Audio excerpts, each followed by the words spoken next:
tadi namanya Pak Jim. Ya betul katanya Pak Jim. Jadi kita punya komunitas namanya JIG Yestokam. Tadi sudah dijelaskan JIG itu Jesus is good. Yang Yestokamnya Yesus tolong kami. Ya setuju ya, Yesus tolong kita semua ya. Berikan kemuliaan buat Tuhan. Ya memang betul juga kita ini kaum lansia ya. Sebenarnya saya ini bukan pemimpin juga bukan gembala, tapi kita ini mau sama-sama belajar, terutama apa? Menyenangkan hati Tuhan Yesus. Itu yang utama di kami. Ya seperti hari ini pun mungkin banyak pertanyaan ini yang dibawa lansia semua ya. Tapi ini benar-benar lansia yang luar biasa. Ya, yel kita JIG diberkati, JIG Yestokam memberkati, JIG Yestokam penuh inovasi. Ya seperti saat ini. Nah ini ada Pak Matius live ya. Ini nanti masuk YouTube. Jadi ya ini inovasi. Jadi lansia tidak ada ketinggalan zaman. Ini nanti boleh dilihat di YouTube channelnya Jesus is Good. Ya itu nanti bisa dilihat acara-acara kita. Ya tadi memberkati, diberkati. Itu benar-benar kita lakukan. Kita bukan hanya ya biasa aja, tapi benar-benar kita lewat tindakan. Kita pernah memberkati sampai di GKJW Peniwen. Jadi itu gereja GKJW Peniwen itu ada 5 gereja kita kumpulkan. Kita memberkati di sana. Kita memberikan inovasi baru di sana. Kita berbagi apa, berkat apa yang kita bisa berikan, kita berikan waktu itu. Ya, jadi pelayanan kita memang lansia-lansia ini saya bawa untuk sisa waktunya ini menyenangkan hati Tuhan. Kan tidak ada jaminan ya, betul ya, di sini juga ada lansia. Berani ngomong kalau sudah selama sampai lansia ini sudah banyak menyenangkan hati Tuhan Yesus. Tidak berani kan? Nah di sisa waktu ini ayo sebanyak-banyaknya kita menyenangkan hati Tuhan Yesus. Ya Pak Matius tolong cahayanya Pak Matius.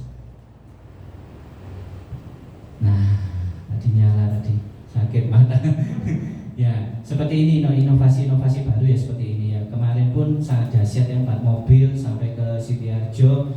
Ternyata bukan di Sitiharjonya, masuk ke dalam desa lagi, ketemu dengan jembatan yang putus dua-dua karena barusan kena bencana banjir.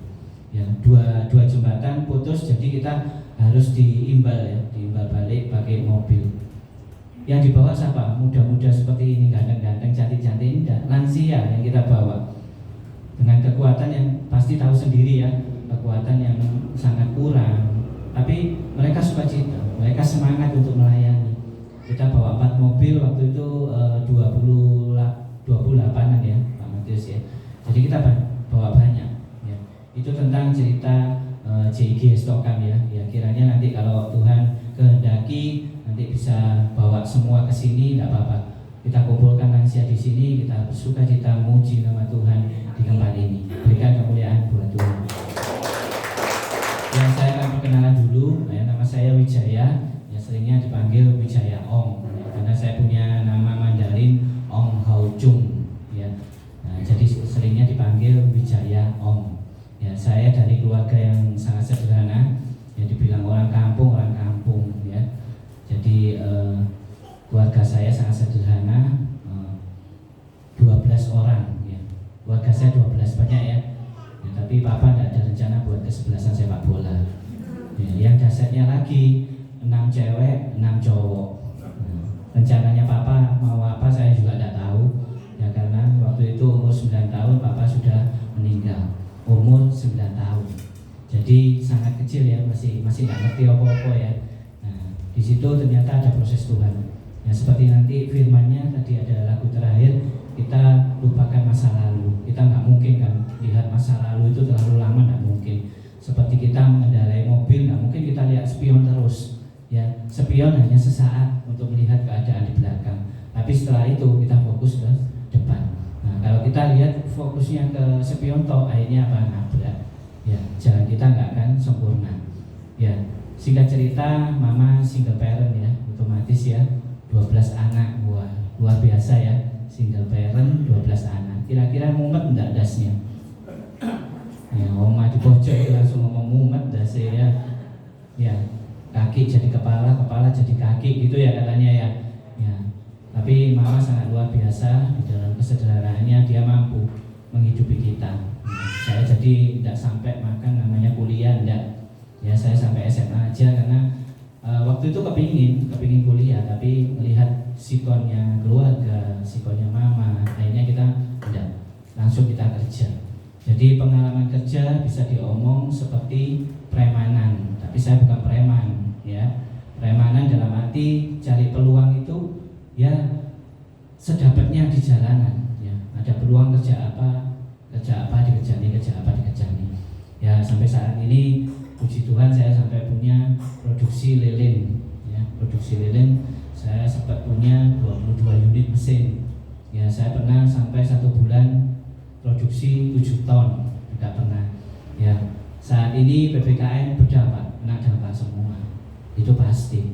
Tapi dengan kita dekat dengan Tuhan, dengan kita bersandar pada Tuhan, hal-hal mujizat-mujizat yang Tuhan nyatakan itu sangat luar biasa. Ya saya ditemukan dengan produksi karbon yang tadi saya bawakan. Ya, kalau habis nanti bisa minta lagi, tidak apa-apa. Saya kasih gratis terus, ya. Itu karbon buat ngepel, ya, buat bersih-bersih kamar mandi. Ya waktu itu saya tidak ada rencana sama COVID-19, tidak ada rencana. Ini COVID merdu Indonesia ya cek karborku payu, tidak ada. Ya jadi itu semua rencana Tuhan. Waktu itu hanya sepele aja, saya produksi hanya 20 jirigen. Waktu lilin rame ini hanya sampingan aja 20 jirigen. Produksi 20, ditunggu 1-2 bulan nggak laku-laku. Sampai namanya jirigen itu beledukan, ya kan? Akhirnya saya banyak pelayanan, saya bawa 3, bawa 5 ke gereja-gereja kecil di desa-desa sampai di Pujiharjo sana. Kita bawa terus. Habis produksi lagi, ditunggu 2-3 bulan, yo nggak payu, nggak laku. Nah ini mujizat Tuhan ada di setiap kita melakukan apa yang dikehendaki Tuhan. Tuhan pasti memberikan mujizat. Ya tanpa disengaja atau kembali lagi saya tidak ada acara janjian sama COVID, ya. Di sini pernah ngalami ya penyemprotan kampung-kampung, ya, disemprot KB, ayo penyemprotan keluar semua, ya. Nah itu diantaranya karbol yang dipakai, ya. Nah itu mujizat Tuhan. Yang akhirnya kebalik, lilinnya sepi, karbolnya jadi ruame. Sampai 1 hari saya bisa produksi sampai 500 jirigen.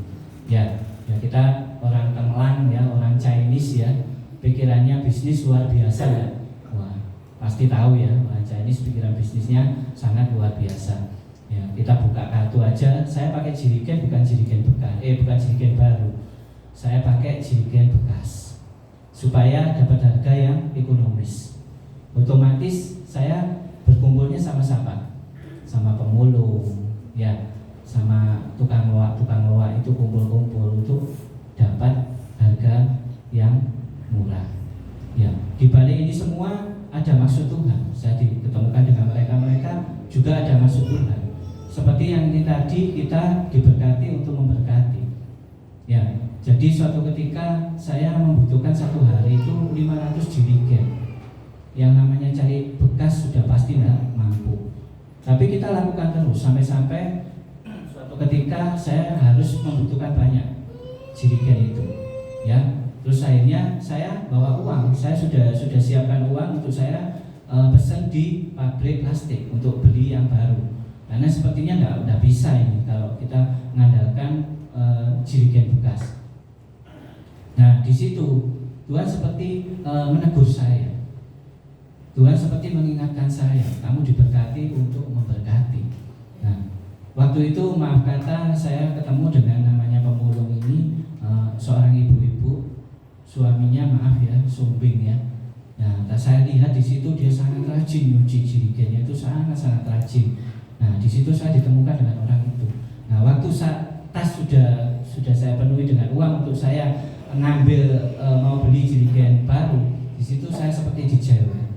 Saya seperti diingatkan, ayo beliau deh orang itu. Ya, akhirnya dengan uang beberapa juta saya ke ibu itu dan saya berikan uang itu, padahal jirigen itu belum siap, belum ada. Nah di situ Tuhan gerakkan saya untuk memberkati.